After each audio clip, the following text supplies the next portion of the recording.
So hello everyone and welcome back to another very important video session from your own channel Ozone Classes. My name is Vipin Kumar Sharma and I am your biology mentor, and in this particular video we are going to talk about a very critical topic, that is the structure and function of cilia and flagella. यहाँ से काफी सारे questions आपके past year में पूछे जा चुके हैं एंड इनका स्ट्रक्चर बहुत ही डिफिकल्ट है मेमोराइज करना अगर आप खुद से करना चाहें तो, but it becomes very easier जब कोई आपको ये स्ट्रक्चर समझा दे। एनसीईआरटी में डेटा थोड़ा लिमिटेड गिवन है, उससे थोड़े एक्स्ट्रा पॉइंट्स मैं आपको यहाँ पर बताने वाला हूँ जो कि पास्ट ईयर में पूछे जा चुके हैं, so that it will give you a better grip on this topic. और जितना मैं पढ़ाऊंगा उससे बाहर आपको जाने की जरूरत नहीं है। It will B power packed lecture, so please make sure कि आप इस लेक्चर को पूरा देखें। सो गाइज, अभी तक अगर आपने मेरे टेलीग्राम चैनल को ज्वाइन नहीं किया है तो प्लीज कर लीजिए, डिस्क्रिप्शन में लिंक है, या फिर आप ओजोन क्लासेस को डायरेक्टली सर्च भी कर सकते हैं। हमारा दूसरा चैनल भी है यूट्यूब पर जिसका नाम है ozone classes 2.0। I recommend you guys कि आप उसे भी सब्सक्राइब कर लें। It will be better for you because वहां पर हम काफी सारी इंपॉर्टेंट चीजें डिस्कस करने वाले हैं। And other than that, if you are on Instagram और अगर आप दोस्ती यानी बातचीत करना चाहते हैं तो विपिन शर्मा बायोलॉजी नाम के इंस्टाग्राम हैंडल पर आप मुझे फॉलो भी कर सकते हैं। अब बात करते हैं प्रयास बैच के अगले लेसन की, जो कि है about the structure and functions of cilia and flagella. तो इनका जो स्ट्रक्चर होता है वो काफी सिमिलर होता है। So we are going to cover both of these things with the help of same diagram that has been given in NCERT. And other than that, मैं आपको इनकी मोशन के बारे में भी बताऊंगा कि इनकी मूवमेंट किस तरीके से होती है, सो दैट आपको अच्छे तरीके से पता लग जाए कि सिलिया का मेन फंक्शन क्या है एंड फ्लैचेला का मेन फंक्शन क्या है एंड इनमें बेसिक डिफरेंसेस क्या है। सिलिया की अगर मैं बात करूं तो ये न्यूमरस हो सकते हैं, और फ्लैचेला की अगर मैं बात करूं तो इनका नंबर लिमिटेड होता है। ओके, बट फ्लैचेला का साइज बड़ा होगा और सिलिया जो है वो माइन्यूट होंगे। अगर यहां पर हम एक नई स्लाइड लेकर ड्रॉ करना चाहें, okay, if we are going to take a screen over here and let us draw two structures, then we can easily identify that which of them is cilia and which of them is flagella. Let's say ये कोई bacteria है for example, और इस bacteria के surface पे 2000 छोटे छोटे structures हैं। ओके, इस तरीके के छोटे छोटे structures, minute hair like structures. So these minute hair-like outgrowths on the surface of these bacteria are what? They are basically the cilia. So what are the two properties of cilia? Their size is going to be small. Their size is going to be small. Plus their number is going to be high. Their number is going to be high. Opposite case यहां पर कर दो आप, ये आपका bacteria है समझ लीजिए। ओके, यहां पर एम्बेडेड पार्ट से आपके बेसल बॉडी से जो कि मेम्ब्रेन के साथ कनेक्टेड होती है, यहां से निकल रहा है आपका फ्लैचेला, यहां से आपका फ्लैचेला निकल रहा है। ऑलराइट, सो यहां पर क्या हुआ, ये आपका क्या हो गया, फ्लैचेला हो गया। तो इनका नंबर क्या होता है, इनका नंबर होता है लिमिटेड, नंबर होता है कम, लेकिन साइज इनका होता है बड़ा। सो दैट इनका साइज इसलिए बड़ा होता है कि कम नंबर के बावजूद भी ये अपने बड़े साइज के हिसाब से आपके बैक्टीरिया को मूव करा सके। That is quite critical to understand.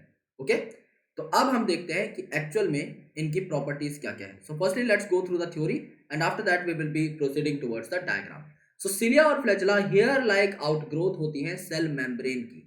Okay, जो सिलिया है ये छोटी छोटी आउटग्रोथ है और जो फ्लैचेला है ये लॉन्ग आउटग्रोथ है, लेकिन दोनों आपकी सेल मेम्ब्रेन से ओरिजिनेट होती है। Okay, cilia are usually smaller in size.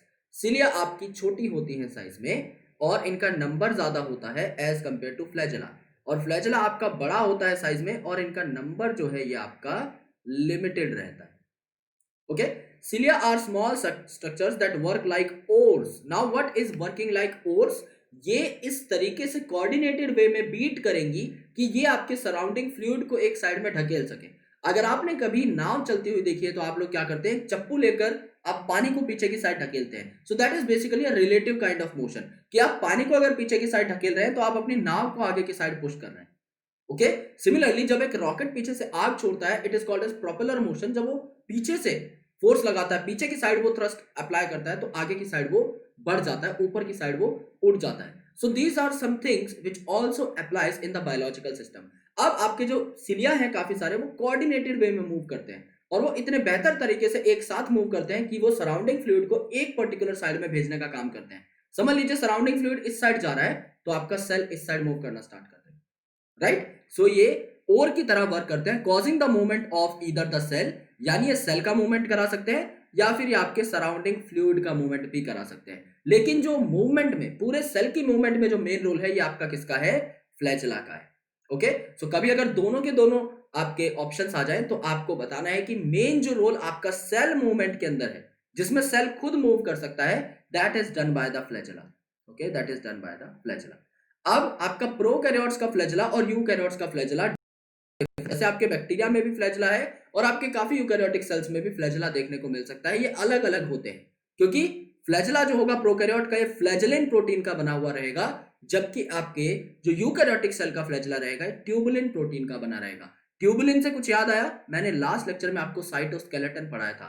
Tubulin में एक वर्ड आ रहा है ट्यूब्यूल, तो ये आपका माइक्रो ट्यूब्यूल से बनेगा मेरे दोस्त, ये माइक्रो ट्यूब्यूल से बनेगा। इस ट्यूब्यूल वर्ड को ही आपने यहां पर लिखा है ट्यूबुलिन बताकर। ओके, तो प्रोकैरियोटिक फ्लैजेला आपका फ्लैजेलिन प्रोटीन का बनेगा, जबकि यूकैरियोटिक फ्लैजेला आपका ट्यूबुलिन प्रोटीन का बनेगा। The electron microscopic studies of cilia and flagella shows कि ये ओवरऑल कवर होते हैं प्लाज्मा मेम्ब्रेन से। यानी अगर आप इनका राउंड क्रॉस सेक्शन लें तो आपको पता लगेगा कि ये जो है आपके कवर्ड है with the help of a membrane. Okay, चलिए, तो यहां पर देखिए जो ग्रीन कलर का स्ट्रक्चर आपको यहां पर दिखाया हुआ है, ये जो ग्रीन कलर का स्ट्रक्चर है, this is what, this is the plasma membrane. ये अगर आप देखेंगे this is the plasma membrane. कहने का क्या मतलब है, चाहे आपका सिलिया हो चाहे आपका फ्लैजेला हो, ये ओवरऑल कवर्ड होंगे, ये ओवरऑल कवर्ड होंगे विद योर प्लाज्मा मेम्ब्रेन। इनके ऊपर एक सेल मेम्ब्रेन का कोट होगा ही होगा। नाउ यहां पर एक स्ट्रक्चर होता है which is called as axoneme and it is formed by the conjugation of microtubules. जो माइक्रोट्यूब्यूल्स होते हैं वो यहां पर आकर जुड़ जाते हैं। किस तरीके से जुड़ जाते हैं? पैरेलल ओरिएंटेशन में। समझ लीजिए ये एक पाइप लाइक स्ट्रक्चर है, ये स्टाइलस है, it is a pipe like structure. इसको अगर मैं सामने से देखता हूं तो ये मुझे रॉड लाइक दिखाई देता है, यानी एकदम लॉन्गिट्यूडिनल दिखाई देता है। लेकिन अगर मैं इसे काट दूं, अगर मैं इसे इस तरीके से बीच में से काट दूं और मैं इसे ऊपर से देखूं तो मुझे सिर्फ एक सर्कल दिखाई देगा, सिर्फ इसका टॉप पार्ट मुझे दिखाई देगा और बाकी सारा पार्ट आपका ऑब्वियसली ओवरलैप हो जाएगा। तो हम क्या करते हैं जब हम इस तरीके का स्ट्रक्चर बनाते हैं, मैंने आपका फ्लैजेला लिया और उसको मैंने काट दिया and I am observing it from the top with the help of a microscope, so मुझे राउंड क्रॉस सेक्शन दिखाई देगा। तो आपका सिलिया आप बोलेंगे कि सर ये तो लॉन्गिट्यूडिनल होता है, तो हमें इस तरीके का गोल क्यों दिखाई दे रहा है आउटलाइन में? या आपको गोल मेरे दोस्त इसलिए दिखाई दे रहा है बिकॉज यहां पर क्या है, आपने एक अपर आउटलाइन यहां पर ड्रॉ की है और इसके अंदर जो भी चीजें प्रेजेंट रहेंगी वो यहां पर मेंशन रहेंगी। सो यहां पर जो अरेंजमेंट होती है मेरे दोस्त सिलिया और फ्लैजेला में, ये होती है 9+2 अरेंजमेंट। 9+2 अरेंजमेंट आप इसे क्यों बोलते हैं? क्योंकि जो माइक्रोट्यूब्यूल्स होते हैं उनकी अरेंजमेंट इस हिसाब की होती है कि 9 आपके डबलेट होते हैं पेरीफेरी पर, यानी कि आपके आउटर बाउंड्री पर, और 2 आपके सिंगलेट होते हैं सेंटर पर। ओके, यानी कि यहां पर अगर आप देखोगे इस पर्टिकुलर बाउंड्री पर तो आपको क्या देखने को मिल रहे हैं? आपको पेरीफेरल डबलेट देखने को मिल रहे हैं। This is ring number 1, this is ring number 2। तो ये क्या हो गया? इसमें 2 रिंग्स है टोटल, तो ये क्या हुआ? डबलेट हो गया। This is ring number 1, this is ring number 2, ring number 1, ring number 2, ring number 1, ring number 2, ring number 1, ring number 2 and so on. इस तरीके से आपकी रिंग 1 2 1 2 होती रहेंगी। और ये जो आपके डबलेट है इनका नंबर अगर आप काउंट करेंगे it will B 9, it will B 9। तो हम इसे हाईलाइट करके कैलकुलेट कर लेते हैं। लेट्स से ये आपका नंबर 1 है, number 2 ring, number 3, number 4, number 5, number 6, number 7, number 8 and number 9। यानी ये जो आपके डबलेट है ये 9 है नंबर में। ओके, ये आपके 9 है नंबर में, तो इससे हम 9 लिखते हैं क्योंकि इनका टोटल नंबर 9 है डबलेट्स का। और आप सेंटर पर जब देखेंगे तो सेंटर पर आपको क्या देखने को मिलेगा मेरे दोस्त? सेंटर पे आपको सिंगलेट देखने को मिलेंगे। इसमें सिर्फ आपकी एक रिंग है, so it will be called as singlet. और इसमें भी आपकी एक रिंग है, तो ये भी आपको सिंगलेट देखने को मिलेगा। और इन सिंगलेट्स का नंबर क्या है? 2 है। ओके, सो यहां पर आप 2 नंबर का इस्तेमाल करते हो। ओके, तो यहां पर ये जो आपके सिंगलेट है ये 2 है नंबर में, तो आप इसे 2 लिखते हो। तो 9+2 अरेंजमेंट प्रेजेंट होती है आपके सिलिया और फ्लैजेला में, क्योंकि 9 उनमें पेरिफेरल डबलेट है और ये जो सेंटर के ऊपर प्रेजेंट है ये 2 सिंगलेट्स हैं आपके। अब ये जो सिंगलेट है ना मेरे दोस्त, इसके ऊपर आपको क्या देखने को मिलेगा? इस सिंगलेट के ऊपर एक शीथ लगी रहती है। ओके, इस सिंगलेट के ऊपर भी एक कोट लगा रहता है, एक शीथ लगी रहती है। इसे आप क्या बोलते हो? सेंट्रल शीथ बोलते हो। और इसे आपने सेंट्रल शीथ क्यों बोला? क्योंकि ये सेंट्रल सिंगलेट को कोट करती है। सेंट्रल सिंगलेट का अगर ये कोट है तो इसे आप सेंट्रल शीथ ही बोलोगे। अब ये जो सिंगलेट्स होते हैं और इनकी जो शीथ होती है ये कनेक्ट होती है पेरिफेरल डबलेट से। ये जो आपके डबलेट है ना, दो दो की रिंग, इनसे कुछ ऐसा स्ट्रक्चर निकलेगा, इनसे एक ऐसा स्ट्रक्चर निकलेगा जो इसको सेंट्रल शीथ से कनेक्ट कर देगा। समझ लो ये एक डबलेट है, ये एक डबलेट है और ये रेड वाली आपकी सेंट्रल शीथ है। इन दोनों के बीच में कनेक्शन प्रोवाइड करने वाला ये जो डंडा है, ये क्या हो जाएगा, ये आपका रेडियल स्पोक हो जाएगा। इसे आप बोलते हैं रेडियल स्पोक। यहां पर भी देखो ये डंडा निकला हुआ है, यहां पर भी निकला हुआ है, यहां पर भी निकला हुआ है। तो एक डबलेट के अंदर से आपका सिर्फ एक रेडियल स्पोक निकलेगा। और आपके पेरिफेरल डबलेट कितने हैं, पेरिफेरल डबलेट का नंबर है आपका 9। तो 9 इंटू 1 आपके कितने हो जाएंगे, 9 रेडियल स्पोक्स हो जाएंगे यहां पर, 9 रेडियल स्पोक्स। ओके, फिर ये जो डबलेट होते हैं ये आपस में भी कनेक्टेड होते हैं। तो मैं इसको ग्रीन कलर से शो कर देता हूं। ये जो डबलेट है ये यहां पर देखो आपस में कनेक्टेड है, आपस में कनेक्टेड है, आपस में कनेक्टेड है। इस तरीके के जो है आपके लिंकर्स यहां पर प्रेजेंट रहेंगे। इनको आप इंटर डबलेट ब्रिज बोलते हो। इंटर डबलेट ब्रिज यानी दो डबलेट के बीच की ब्रिज, इसे आप लिंकर बोलते हो। ओके, या फिर आप इसे नेक्सिन लिंक भी बोलते हो, नेक्सिन लिंक, क्योंकि जो लिंकर होता है नेक्सिन प्रोटीन का बना हुआ होता है। ओके, अदर देन दैट आपका क्या होगा, यहां पर आपको छोटे छोटे स्ट्रक्चर्स दिखाई दे रहे होंगे जो मैं लेट्स से ब्लैक से बना देता हूं। ये जो छोटे छोटे स्ट्रक्चर्स हैं ये यहाँ पर क्या होते हैं, ये यहाँ पर होती है आर्म्स। ये आर्म्स होती हैं जो कि एक्चुअल मूवमेंट में हेल्प करती हैं। तो आपकी जो बाहर की साइड आर्म्स होती हैं इन्हें आप आउटर आर्म बोलते हो, और जो अंदर की साइड आर्म होती है इन्हें आप इनर आर्म्स बोलते हो। जैसे ये वाली सेंटर की तरफ है तो इनर आर्म्स हो गई, ये वाली बाहर की साइड है तो बाहर वाली आर्म्स हो गई, दैट इज आउटर आर्म्स। इन्हें आप क्या बोलते हो, डाइनिन आर्म बोलते हो, डाइनिन आर्म बोलते हो। और इन आर्म में प्रॉपर्टी होती है आपकी एटीपी हाइड्रोलिसिस की, यानी ये आपका क्या करती है, ये आपका मूवमेंट कराती है। एक्चुअल मूवमेंट का काम जो है ये इन डाइनिन आर्म्स का है। Okay, so this is not given in NCERT, इसीलिए डाइनिन आर्म और ये नेक्सिन लिंक ये प्लीज आप अलग से लिख लीजिएगा। सो यहां पर हमने डायग्राम में क्या क्या देखा, अब हम हाईलाइट करेंगे हर चीज को और बेहतर तरीके से समझेंगे। सेंट्रल शीथ क्या है, आपकी जो सेंट्रल सिंगलेट है ना मेरे दोस्त, उनके ऊपर की जो शीथ है वो आपकी सेंट्रल शीथ हो गई। ओके, रेडियल स्पोक क्या है, आपके जो डबलेट है वो सेंट्रल शीथ से कनेक्ट होते हैं विद रॉड, जिसे आप रेडियल स्पोक बोलोगे। सेंट्रल माइक्रोट्यूब्यूल क्या है, आपके जो दो सिंगलेट्स हैं उन्हें आप सेंट्रल माइक्रोट्यूब्यूल बोलते हो। इंटर डबलेट ब्रिज मतलब दो एडजेसेंट डबलेट्स को जोड़ने वाली ब्रिज। पेरिफेरल माइक्रोट्यूब्यूल यानी आपके जो डबलेट्स हैं 9 है जो नंबर में, जो आपके पेरीफेरी पे प्रेजेंट है वो। और आपका पूरा का पूरा सिलिया और फ्लैजेला प्लाज्मा मेम्ब्रेन से कवर्ड होता है, ये तो हमने यहीं पर देख लिया था। ये वाली लाइन देखो, प्लाज्मा मेम्ब्रेन से आपका सिलिया और फ्लैजेला कवर्ड रहेगा, तो ये ऊपर आप प्लाज्मा मेम्ब्रेन का कोट बना देते हो। This is the actual diagram जो कि आपको यहाँ पर पढ़ना होता है। तो अरेंजमेंट कैसी हुई, यहाँ पर 9+2 अरेंजमेंट हो गई। Okay, alright, so there core is called as the axoneme. तो यहां पर अगर आप देखोगे इसकी डिटेल्स की अगर आप बात करोगे, देन यू विल फाइंड, एक सेकंड, ओके, अगर आप इनकी कोर देखोगे सिलिया और फ्लैजेला की, तो आपको पता लगेगा कि इसे एक्सोनियम कहा जाता है, जिसमें काफी सारे माइक्रोट्यूब्यूल्स आपके अटैच होते हैं। जो माइक्रोट्यूब्यूल थे अल्फा बीटा ट्यूबुलिन के बनते हैं, और जब ये माइक्रोट्यूब्यूल आपके जुड़ जाते हैं सर्कल में, ओके, और डबलेट बना लेते हैं, तो वो आपके अपने आप को और बेहतर तरीके से अरेंज करते हैं in a well defined periphery of the cilia and flagella, और 9 इनका नंबर हो जाता है। मैं अपने हाथ से भी आपको बना के दिखा दूंगा, तो ये सारी चीजें आपको क्लियर हो जाएंगी। सो ये जो आपके माइक्रोट्यूब्यूल्स होते हैं, they run parallel to the long axis, यानी आपका जितना लंबा सिलिया है, आपका जितना लंबा फ्लैजेला है, उसमें आप ऊपर से देख रहे थे तो आपको ये 9 डबलेट दिखाई दे रहे थे, पूरे सिलिया के अंदर है नीचे तक, ये लॉन्गिट्यूडिनली रन करते हैं। The exonym usually has 9 pair of doublet, यानी एक्सोनिम में जो डबलेट है ये आपके कितने हैं, 9 डबलेट है। ओके, और ये रेडियली अरेंज है, यानी ये रेडियस के ऊपर अरेंज है, ये आपके सर्कमफेरेंस के ऊपर अटैच है। ओके, सो 9 डबलेट आप यहां पे लिख सकते हो, बेसिकली 9 डबलेट आपके यहां पर हो जाएंगे। Okay, and a pair of centrally located microtubule, centre पे आपका एक माइक्रोट्यूब्यूल का पेयर है इस तरीके का।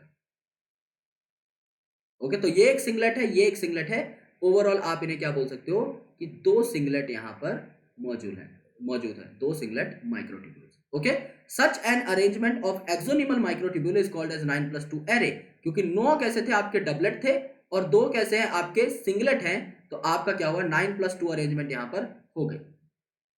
सेंट्रल ट्यूब्यूल्स जो हैं ये आपके ब्रिजेस से कनेक्टेड होते हैं, और इनके ऊपर एक शीथ भी होती है जिसे आप सेंट्रल शीथ बोलते हो। जैसे ये सेंट्रल माइक्रोट्यूब्यूल के बीच में ब्रिज आ गई, और इनके चारों ओर क्या होगी, एक शीथ होगी जिसे आप सेंट्रल शीथ बोलते हो। अब ये शीथ जो है ये आपके पेरिफेरल डबलेट से कनेक्टेड होगी with a rod like structure called as radial spoke. So आपके 9 डबलेट हैं, हर डबलेट से अगर एक स्पोक निकलता है तो 9 से आप मल्टीप्लाई कर दीजिए, 9 into 1 is equal to 9 radial spokes आपके टोटली प्रेजेंट रहेंगे। ये आपकी एनसीईआरटी की लाइन है।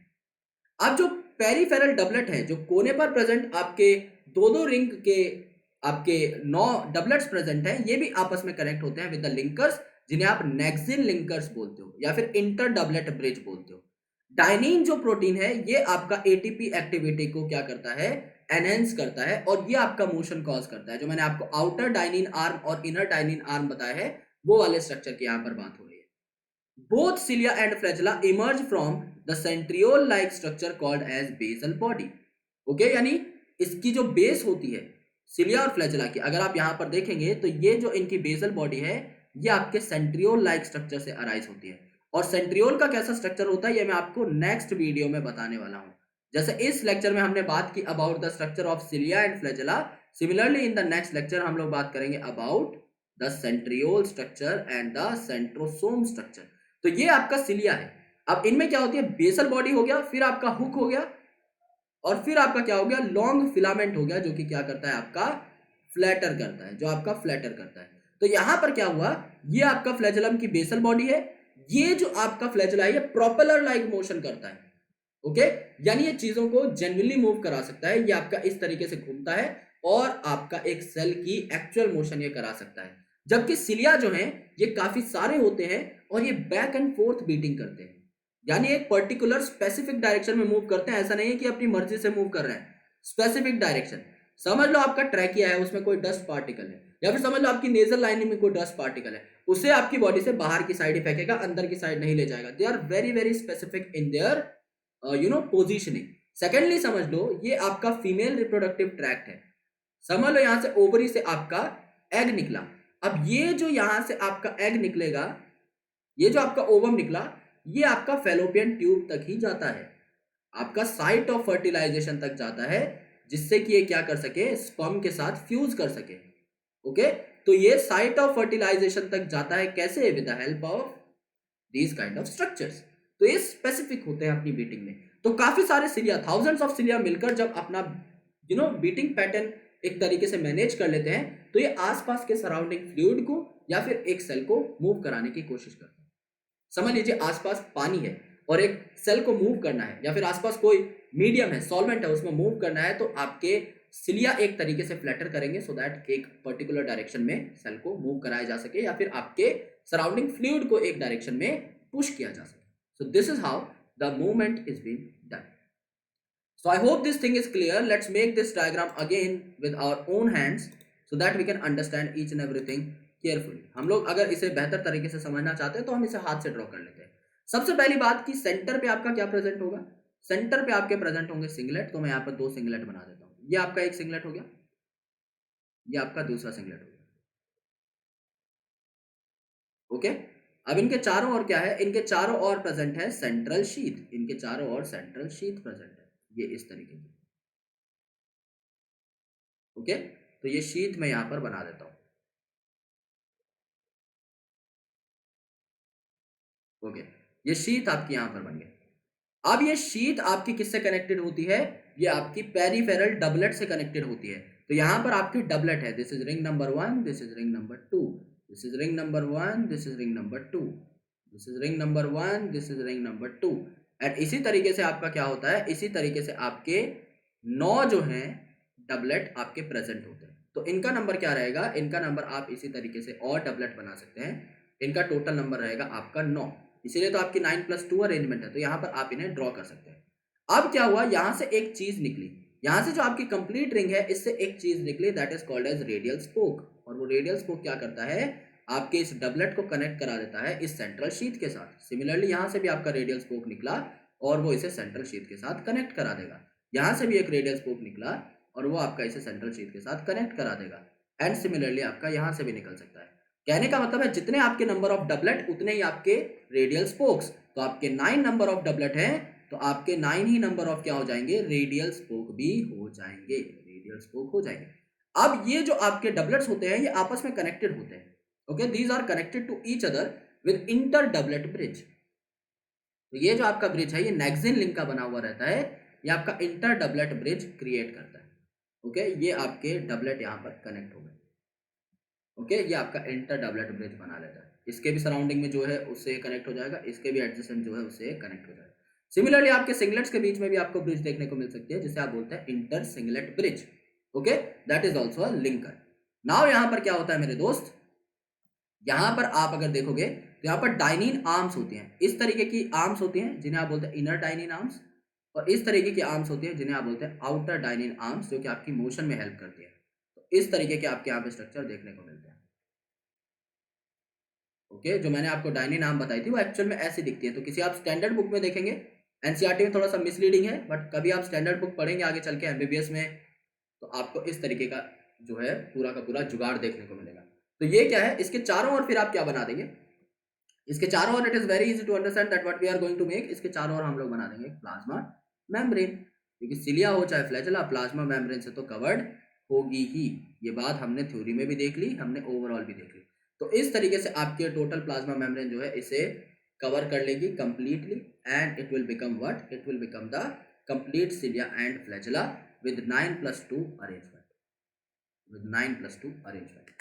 So I hope this is clear to you guys, and it should be very very clear, because अब हमने हाथ से भी ड्रॉ कर लिया है, तो उस टाइम पर आप लोग रियल एनालिसिस कर सकते हो और आप लोग सच में देख सकते हो कि कौन सी चीज आपकी किस तरीके से बनी और किस चीज की क्या इंपॉर्टेंस है। सो गाइज, अगर आपको ये वीडियो पसंद आई तो आप हमारे चैनल ओजोन क्लासेस को सब्सक्राइब कर सकते हैं, आप हमारी वीडियो को लाइक कर सकते हैं, so that you never miss an update from ozone classes. आप लोग हमारे टेलीग्राम चैनल को ज्वाइन कर सकते हैं, ओजोन क्लासेस 2.0 को प्लीज सब्सक्राइब कर दीजिए अगर आपने अभी तक नहीं किया है, तो लिंक आपको डिस्क्रिप्शन में मिल जाएगा। Alright, thank you so much, lots of love, will surely catch you in the next video, जहां पर हम बात करेंगे सेंट्रियोल एंड सेंट्रोसोम की। उसके बाद हम लोग बात करने वाले हैं about the nucleus, the chromosome and the microbodies, और उसके बाद ये चैप्टर खत्म हो जाएगा। Thank you so much, bye bye, take care.